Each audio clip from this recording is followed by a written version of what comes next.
ابھی حدیث کی تفسیر جمیل پرواز صاحب فرما رہے تھے اور انہوں نے کہا کہ بچے کو دینی تعلیم بہت ضروری چیز ہے اور مدرسے میں ہی دین کی تعلیم پہلے دی جائے اور حافظ بنا دیا جائے تو اس سے بہتر تو کوئی بات ہی نہیں ہو سکتی ہے۔ اس لیے ہم لوگ اپنی زندگی میں ان باتوں کو اتاریں اور کوشش کریں کہ جو بچے ہیں ان کو حفظ کرائیں۔ پہلے وہ حفظ مکمل کر لیں گے تو 2 سال لیٹ سے بھی کوئی پڑھائی پڑھتے ہیں تو کوئی دقت نہیں ہے، اور محنتی بچے ہوتے ہیں جو بچے حفظ کرتے ہیں، اور میں نے بہت کامیاب لوگوں کو دیکھا ہے جنہوں نے پہلے حفظ کر لیا ہے۔ الحمدللہ اب اس پروگرام کو آگے بڑھاتے ہوئے لٹریچر کے لیے میں آواز دینا چاہتا ہوں ابوالفتح عرفان احمد صاحب کو۔ وہ آئیں گے اور اپنی باتوں کو رکھیں گے۔ یہ لٹریچر میں خرم مراد صاحب کی کتاب ہے تحریک اسلامی میں کارکنوں کے باہمی تعلقات، اس کا بقیہ حصہ ہے۔ یہ آج کا مضمون ہے اس کا سیرت کی بنیادی خصوصیات۔ باہمی تعلقات کا جو معیار اسلام نے مقرر کیا ہے اسے قائم و برقرار رکھنے کے لیے اللہ اور اس کے رسول نے حقوق و فضائل کا ایک ضابطہ بھی تجویز کر کے دیا ہے۔ اس ضابطہ پر عمل کر کے ان تعلقات کو بآسانی دین کے مطلوبہ معیار پر پہنچایا جا سکتا ہے، لیکن اس ضابطہ کی اساس چند بنیادی امور پر قائم ہے جنہیں اگر انسان اپنی سیرت کو اختیار کرے تو ان حقوق و فضائل میں سے ایک ایک چیز ان بنیادی صفات کے منطقی نتیجہ کے طور پر ظہور پذیر ہوتی چلی جائے گی، یا یوں کہیے کہ پھر یہ صفات آدمی کے اندر سے ایک ایک حق کو ادا کرنے اور ایک ایک فضیلت کو اختیار کرنے کے لیے تقاضا اور مطالبہ کریں گی، اور پھر قدم قدم پر نصیحت یا تنبیہ کی ضرورت نہ پڑے گی۔ سب سے پہلی اور بنیادی چیز خیر خواہی ہے۔ خیر خواہی کے لیے احادیث میں جو لفظ استعمال ہوا ہے وہ نصیحت، اور یہ لفظ اپنے دامن میں بڑے وسیع معنی سمیٹ لیتا ہے۔ اس لیے زبان رسالت نے یہاں تک فرمایا کہ الذین انصحیتوں دین سراسر خیر خواہی ہے، مسلم شریف کی حدیث۔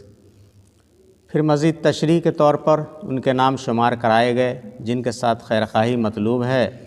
اور ان میں عامۃ المسلمین کا بھی ذکر ہے۔ اسی طرح ایک دفعہ آپ نے کچھ ساتھیوں سے عام مسلمانوں کے لیے خیر خواہی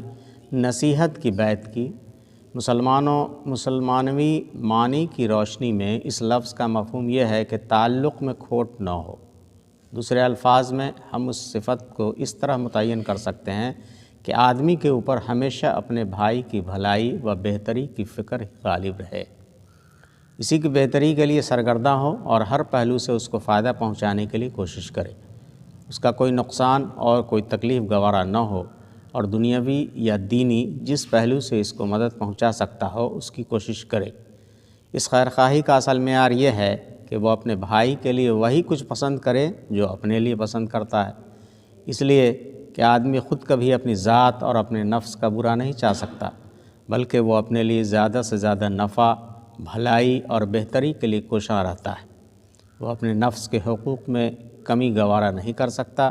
وہ اس کے فائدے کے لیے مال اور وقت خرچ کرنے میں دریغ نہیں کر سکتا، وہ اس کی برائی نہیں بن سکتا،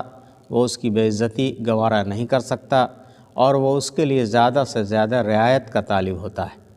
بس خیر خواہی کے معنی یہی ہیں کہ آدمی کی سیرت میں یہ صفت پیدا ہو جائے اور اس کا رویہ اس طرز پر نشو و نما پائے کہ وہ اپنے بھائی کے لیے وہی کچھ پسند کرے جو اپنے لیے کرتا ہے۔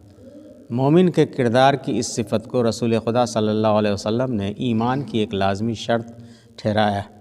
اور فرمایا ہے کہ والذین نفسی بعہدہ لا یرزق من ابد حتی یبح لا یحیی فحب نفسہ، اس ذات کی قسم جس کے دست قدرت میں میری جان ہے، کوئی بندہ مومن نہیں ہوتا جب تک کہ وہ اپنے بھائی کے لیے وہی کچھ پسند نہ کرے جو اپنے لیے کرتا ہے۔